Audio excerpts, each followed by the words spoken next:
নমস্কার, সপনাভিক নিউজ নেটওয়ার্কে স্বাগত।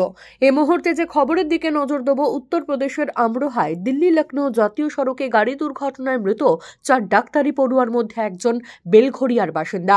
এই দুর্ঘটনায় মৃতরা হলো আয়ুষ শর্মা, শ্রেষ্ঠ পাঞ্চালী, সপ্তর্ষি দাস এবং অর্ণব চক্রবর্তী। অর্ণব চক্রবর্তী বেলঘড়িয়ার পুবপাড়ার বাসিন্দা বলে জানা যাচ্ছে। উত্তরপ্রদেশের এক বেসরকারি মেডিকেল কলেজে ইন্টার্ন চিকিৎসক ছিলেন অর্ণব। বাড়িতে ছেলের মৃত্যুর খবর আসতেই কার্যত বাকরুদ্ধ পরিবারের সদস্যরা। শুনবো অর্ণবের বাবা কি জানালেন। আমি কালকে রাত্রি 10টার সময় হঠাৎ আমার কাছে একটা ফোন আসে যে আপনার ছেলের অ্যাক্সিডেন্ট হয়েছে, তাড়াতাড়ি চলে আসুন। এটা আমি জানতে পারি প্রথমে। তারপর আমি বারবার ওয়ার্ডেনকে ফোন করি। তারপর ওয়ার্ডেন আমাকে 11টার সময় বলে আপনার ছেলে মারা গেছে। তারপর সাথে সাথে আমরা চেষ্টা করি সেই দিন চলে যেতে, কিন্তু কোনো ফ্লাইটের টিকিট পাইনি। আজকে ভোরবেলা ফ্লাইটে করে 3 জন চলে গেছে। এখন আপনার পোস্টমর্টমটা যদি একটু তাড়াতাড়ি করে ওকে কার্গোতে আনা যায় ব্যবস্থা করে, সেই ব্যবস্থা করতে গেছে ওরা। মানে ওখানে ইন্টার্নশিপের জন্য গেছিল। হ্যাঁ, ইন্টার্নশিপই ওই কলেজেরই ওই ইন্টার্ন ছিল। আর 6 মাস বাকি ছিল, জুন মাসে শেষ হয়ে যাবে ওর কোর্সটা। সেই জুন মাসে শেষ হওয়ার জন্য ওর সমস্ত বইপত্র পাঠিয়ে দিচ্ছিল বাড়িতে, বাবা আমি চলে আসবো।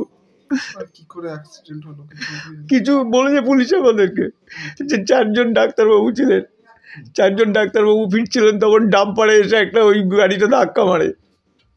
তারপর ওখানকার লোক রেস্কিউ করে নিয়ে যায় হসপিটালে আমরোহাতে। তখন 4 জনই মরে যায়, বলে 4 জনই মৃত। কি বলছেন প্রতিবেশীরা, চলুন শুনবো। খুবই ভালো ছেলে ছিল, খুবই মিষ্টি স্বভাবের ছেলে ছিল, পাড়ায় সবাই ভালোবাসত, খুবই ভালো ছেলে ছিল। পড়াশোনায় যেমন, স্বভাবেও তেমন, দেখতে তো অপূর্ব। সাহেব নামটা সার্থক ছিল, ডাক নাম ছিল সাহেব। পাড়ায় সবাই সাহেব বলে পাড়ায় ডাক নামই ছিল সাহেব। এবং মানে খুবই ভালো ছিল, রূপে গুণে সবই, মানে খুবই ভালো ছেলে ছিল।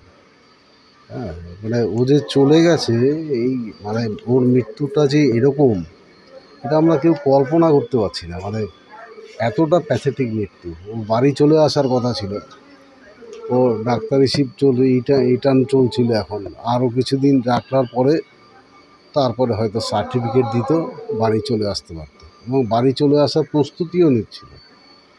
ওর যে বইপত্র সেগুলি কুরিয়ার করে পাঠাচ্ছিল। হ্যাঁ, এদিকে বাবা ওর জন্য ঘর বানাচ্ছে। ঠিক আছে, ছেলে আসবে, ছেলে থাকবে। আমাকেও ডেকে পরশুদিন দেখিয়েছে, এইসব ঘর বানাচ্ছি, ছেলে থাকবে।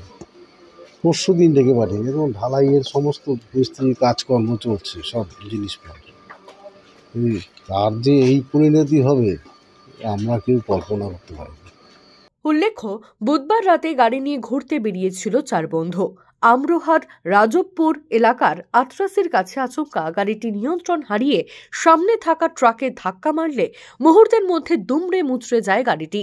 ঘটনাস্থলে মৃত্যু হয় 4 জন ডাক্তারি পড়ুয়ার। খবর পেয়ে ঘটনাস্থলে পুলিশ পৌঁছে দেহ উদ্ধার করে ময়নাতদন্তের জন্য পাঠায়। প্রশাসন সূত্রে খবর, দুর্ঘটনাগ্রস্ত গাড়ি থেকে একাধিক মদের বোতল এবং চিপসের প্যাকেট উদ্ধার হয়েছে। পুলিশের প্রাথমিক অনুমান, মত্ত অবস্থায় গাড়ি চালানোর জেরেই এই দুর্ঘটনা। শুরু হয়েছে তদন্ত। রাজাতে সপনাভিক নিউজ বেলঘড়িয়া। সমস্ত খবরের আপডেট পেতে লাইক করে সাবস্ক্রাইব করুন সপনাভিক নিউজ। সেই সঙ্গে বেল বাটন প্রেস করতে ভুলবেন না। আপনাদের একটা সাবস্ক্রিপশন আমাদের জন্য অত্যন্ত মূল্যবান। একই সঙ্গে ফলো করুন আমাদের হোয়াটসঅ্যাপ চ্যানেলটিও। জয় হিন্দ।